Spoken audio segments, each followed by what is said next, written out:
నేను సీఎం అయిపోయాను, నాకు 40 సంవత్సరాల ఇండస్ట్రీ ఉంది, నేను అంతా సృష్టిస్తాను, అన్నీ చేయగలను అని కళ్ళబొల్లి మాటలు చెప్తున్నాడే తప్ప అది ఒక్క హామీ కూడా నెరవేర్చిన పాపం లేదు. 3 సిలిండర్లు అన్నాడు, ఎకనామం పెట్టాడు. అమ్మఒడి అని అన్నాడు, ఎకనామం పెట్టాడు.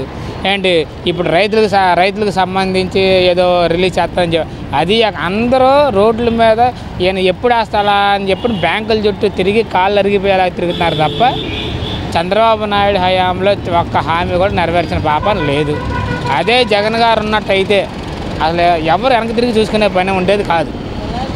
అంటే ఈ పథకాలు అమలు చేయడానికి ఖజానా చూస్తేనే ఖాళీగా ఉంది, అందుకోసం అమలు చేయలేము, రాష్ట్ర ప్రజలు మొత్తం అర్థం చేసుకోవాలి. మరి జనాలను ఎందుకంటే మోసం చేయడం అంటే అధికారంలోకి రావడానికి నువ్వు అన్ని అబద్ధాలు నేను అది చేస్తానని చెప్పానంటే ప్రజలు నమ్మి ఓట్లు వేశారు. నమ్మి ఓట్లు వేసినందుకు న్యాయం చేయాలి కదా. న్యాయం చేయకోకుండా నేను ఇప్పుడు ఇవ్వను, నేను వచ్చే సంవత్సరం ఇస్తాను. మన పార్థసారథి గారు మినిస్టర్ గారు కూడా ప్రెస్ మీట్ పెట్టి చెప్తున్నాడు, ఈ ఏడాది అమ్మఒడి లేదు, వచ్చే సంవత్సరం. అంటే ఇప్పటికీ ఒక సంవత్సరం పోయినట్టే, ఇంకా 4 సంవత్సరాలు మహా అయితే, లేకపోతే 3 సంవత్సరాలు. మళ్ళీ మాటలు దాట వేస్తూ ఉంటారని చెప్పని మాకు నమ్మకం కుదిరిద్దిగా. మాకు నమ్మకాలు పోతాయి కదా. మేము ఓట్లు వేసినందుకు మా చెప్పులతో మేము కొట్టుకోవాలి. ఎన్నికల ప్రచారాల్లో ఎంతమంది పిల్లలు ఉంటే అంతమందికి 15,000 ఇస్తామని చెప్పారు. ఇంతవరకు ఏది అమలు చేయట్లేదని జగన్మోహన్ రెడ్డి గారు నేను అనుకుంటున్నాను. ఆ మినిస్టర్ ఎవరో ఒక అతను ఉన్నాడు, ఆ సైకిల్ మీద వెళ్తాడు. ఆ సైకిల్ మీద వెళ్ళి ఇంటింటికి వెళ్ళిపోయి అది మీ ఇంట్లో నీకు 15,000, నీకు 15,000, నీకు 15,000, ఆడపిల్లలు కనపడితే నీకు 18,000, ఆయన కనపడితే చెప్తే కొట్టేటట్టున్నారు ఇప్పుడు. అదన్న మరి ఇప్పుడు జగన్మోహన్ రెడ్డి గారు పోరుబాటు అని చెప్పేసి నిర్వహించారు, ప్రజల్లోకి వస్తున్నారు. సంక్రాంతి నుంచి ఎలా ఉండబోతుందంటారు ఏంటి? జగన్ గారు ఓడిపోయారు అని చెప్పనని ప్రజలు అనుకుంటున్నారు తప్ప అది జగన్ గారిని ప్రజలు ఓడించలా. అదేంటంటే ఏదో స్కామ్ జరిగింది, ఈయన అధికారం సాధించాడు. జగన్ గారు ఓడిపోయిన ప్రజల్లో ఇప్పటికీ సీఎంగానే ఉన్నారు. మరి ఎందుకని జగన్మోహన్ రెడ్డి గారు సీఎంగా ఉన్నప్పుడు బయటకు వస్తే ప్రజాదరణ వేరు, ఆయన అధికారంలో లేకపోయినా కానీ ఎందుకని ప్రజలు అంతా ఆయన అయిపోతారు? అన్న చేసిన మంచి పని అండి. ఇప్పుడు ఆయన అధికారం ఎక్కిన తర్వాత కరోనా వచ్చింది. కరోనా వచ్చినప్పుడు ఎలా చేశాడంటే అనేది అందరూ చూశారు ఇక్కడ. తర్వాత ఆయన అధికారంలోకి వచ్చిన తర్వాత 2 సంవత్సరాలు కరోనాలో పోయింది. ఆ కరోనాలో ఎంత ఇబ్బంది పడ్డారు ప్రజలు, ఎంత నష్టపోయింది ఏంటనేది అందరికీ తెలుసు. ఆ కష్టకాలంలో కూడా పథకాలు ఆపకుండా అందరికీ వర్తించేలాగా కులం చూడడం, మతం చూడడం, ప్రాంతం చూడడం, పార్టీ చూడడం మా సిద్ధాంతం ఇది అని ఆయన అలా పేరు నిలబెట్టుకున్న నాయకుడు అనమాట. ప్రజల్లో చిరస్థాయిగా నిలిచిపోయే నాయకుడు ఆయన. మొన్న వరదలు వచ్చినాయి. ఇప్పుడు వరదలు వచ్చినాయి, రాజరాజపేట ఇవన్నీ మొత్తం ధర్నా ఒకటి జరిగింది. మేము చెప్పాము బాధలు. జగన్ గారు వారద బ్రిడ్జి మీద నుంచి వెళ్తూ ఉంటే రోడ్డుకి అడ్డం పడిపోయి కాళ్ళ మీద పడిపోయారు.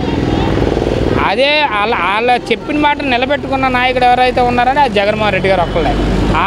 అది సంపాదించుకోవాలని ఒక ఇది ఉండాలి. ఇప్పుడు మరి జమిలీ ఎలక్షన్స్ అంటున్నారు, వైఎస్ఆర్ కాంగ్రెస్ పార్టీ మరి మేము ఈసారి జమిలీ ఎలక్షన్స్లో గెలుస్తాము, ప్రజల శాతం 40% ఓట్ బ్యాంక్ మారైపోయింది, ప్రజలకు ఇచ్చిన పథకాలు ఇంకా గుర్తు చేసుకుంటున్నారని చెప్పేసి జగన్మోహన్ రెడ్డి గారు అంటున్నారు. వాస్తవమే అది. జమిలీ ఎలక్షన్లు దేనికి వచ్చినాయి అన్న? జమిలీ ఎలక్షన్లు పెట్టేది దేనికి పెడతారంటే ఒక నాయకుడు చేస్తారన్న పనులు చేయట్లేదు కాబట్టి దానికి ప్రజలు ఇబ్బంది పడుతున్నారు కాబట్టి మేము అది చేస్తాం ఇది చేస్తాం అని చెప్పని అంటున్నారు కాబట్టి అవి చేయట్లేదు కాబట్టి ప్రజల్లో నిరుత్సాహం ఎదురైపోయింది కాబట్టి వాళ్ళు ఎవరో పెద్దోళ్ళు పయ్యోళ్ళు ఏదో ఒక ట్విస్ట్ చేసి ఉంటారు. దానికి పయ్యోళ్ళు ఇప్పుడు కేంద్రం ఉంది. కేంద్రానికి ఏమైంది? మీ కూటమి ప్రభుత్వమే కదా. మీ కూటమి ప్రభుత్వం నువ్వు కేంద్రం నుంచి సంతకం పెడితే కూటమి ప్రభుత్వం ఏదో చేస్తుంది కదా. అవన్నీ చేయకోకుండా మేము అది చేసుకుంటాం ఇది చేసుకుంటాం అని చెప్పానని వీళ్ళు ఏమన్నారంటే జమిలీ ఎలక్షన్లో దేనికి వస్తాయి అంటే వీళ్ళు చేయట్లేదు కాబట్టి ప్రజలు ఇంకొక నాయకుని ఎన్నుకుంటాక ఆస్కారం ఉండేది కాబట్టి జమిలీ ఎలక్షన్లో పెట్టే అవకాశం ఉందని అనుకుంటున్నాం. మరి ఇప్పుడు 2019 ఎన్నికల ముందు జగన్మోహన్ రెడ్డి పాదయాత్ర చేసి 151 సీట్లు గెలిచారు.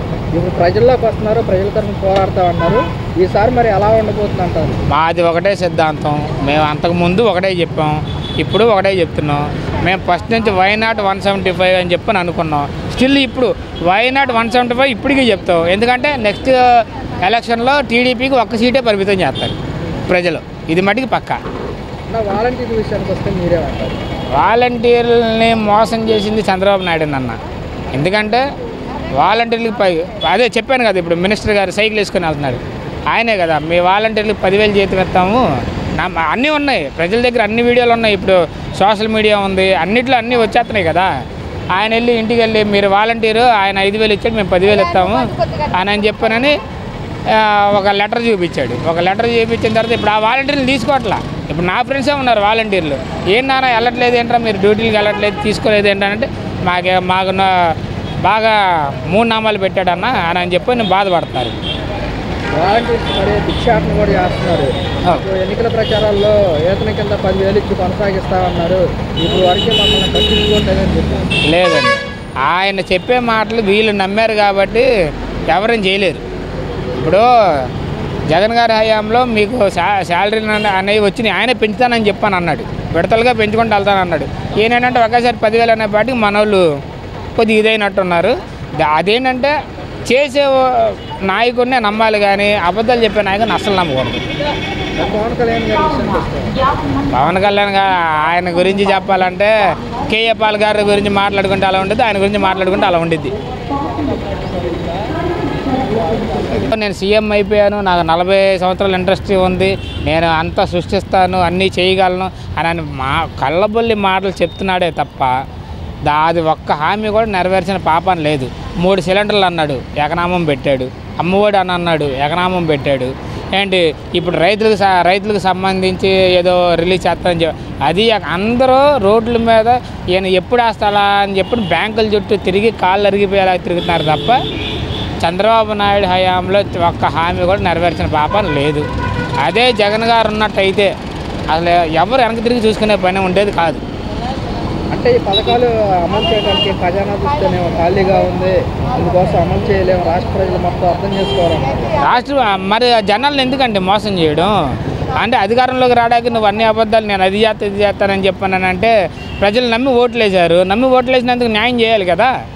న్యాయం చేయకోకుండా నేను ఇప్పుడు ఇవ్వను, నేను వచ్చే సంవత్సరం ఇస్తాను. మన పార్థసారథి గారు మినిస్టర్ గారు కూడా ప్రెస్ మీట్ పెట్టి చెప్తున్నాడు, ఈ ఏడాది అమ్మఒడి లేదు, వచ్చే సంవత్సరం అంటే ఇప్పటికీ ఒక సంవత్సరం పోయినట్టే, ఇంకా 4 సంవత్సరాలు మహా అయితే, లేకపోతే 3 సంవత్సరాలు. మళ్ళీ మాటలు దాటవేస్తూ ఉంటారని చెప్పని మాకు నమ్మకం కుదిరిద్దిగా, మాకు నమ్మకాలు పోతాయి కదా. మేము ఓట్లు వేసినందుకు మా చెప్పుల్లో మేము కొట్టుకోవాలి. ఎన్నికల ప్రచారాల్లో ఎంతమంది పిల్లలు ఉంటే అంతమందికి 15,000 ఇస్తామని చెప్పారు, ఇంతవరకు ఏది అమలు చేయట్లేదని జగన్మోహన్ రెడ్డి గారు నేను అనుకుంటున్నాను. ఆ మినిస్టర్ ఎవరో ఒక అతను ఉన్నాడు, ఆ సైకిల్ మీద వెళ్తాడు, ఆ సైకిల్ మీద వెళ్ళి ఇంటింటికి వెళ్ళిపోయి అది మీ ఇంట్లో నీకు 15,000, నీకు 15,000, నీకు 15,000, ఆడపిల్లలు కనపడితే నీకు 18,000, ఆయన కనపడితే చెప్తే కొట్టేటట్టున్నారు ఇప్పుడు. అదన్న మరి ఇప్పుడు జగన్మోహన్ రెడ్డి గారు పోరుబాటు అని చెప్పేసి నిర్వహించారు, ప్రజల్లోకి వస్తున్నారు. సంక్రాంతి నుంచి ఎలా ఉండబోతుంది అంటారు ఏంటి? జగన్ గారు ఓడిపోయారు అని చెప్పనని ప్రజలు అనుకుంటున్నారు తప్ప అది జగన్ గారిని ప్రజలు ఓడించాల. అది ఏంటంటే ఏదో స్కామ్ జరిగింది.